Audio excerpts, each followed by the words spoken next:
வாத்துக்குட்டிகள்.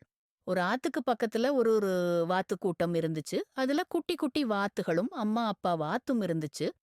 வாத்துக்குட்டிகள் ரொம்ப சின்னதா இருந்ததால, உணவு தேடி வெளிய போகாதுங்க.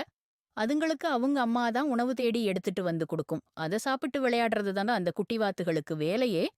ஒரு நாள் அந்த வாத்துகளோட பாட்டி வாத்து வந்தது. எல்லா குட்டி வாத்துகளும் அவங்க பாட்டியா வாங்க வாங்கன்னு கூப்பிட்டுச்சுங்க. உங்க அம்மா எங்கன்னு கேட்டுச்சு பாட்டி வாத்து. அம்மா உணவு எடுத்துட்டு வர போயிருக்காங்கன்னு சொல்லுச்சுங்க அந்த குட்டி குட்டி வாத்துங்க. ஓ! அப்படியா நீங்க சாப்பிட்டதும் தான் உங்க அம்மா சாப்பிடுவாங்களான்னு கேட்டுச்சு பாட்டி வாத்து. இத கேட்ட குட்டி வாத்துங்க திடுக்கிடுச்சுங்க. அடடா! நம்ம அம்மா சாப்பிடுறத பார்த்ததே இல்லையேன்னு யோசிச்சுங்க.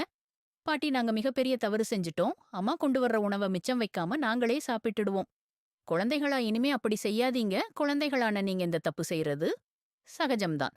ஆனா அது தப்புன்னு தெரிஞ்சு திரும்ப திரும்ப செய்யக்கூடாது. இனிமே நீங்க சாப்பிடும்போது உங்க அம்மாவையும் சாப்பிட சொல்லுங்க. எவ்வளவு குறைவான உணவா இருந்தாலும் உங்களுக்குள்ள பகிர்ந்துகிட்டு சாப்பிடுங்கன்னு சொல்லுச்சு பாட்டி வாத்து. குழந்தைகளா இந்த கதையை கேட்கும்போது உங்களுக்கு என்ன தெரியுது? உணவ சாப்பிடும் பொழுது அனைவரும் பகிர்ந்து கொள்ள வேண்டும். மாதாவை ஒரு நாளும் மறக்க வேண்டாம்ங்கிறது பழமொழி. அத நம்ம அம்மாவ மறக்க கூடாது. குழந்தைகளா என்ன நீங்கள் இத செய்வீங்களா?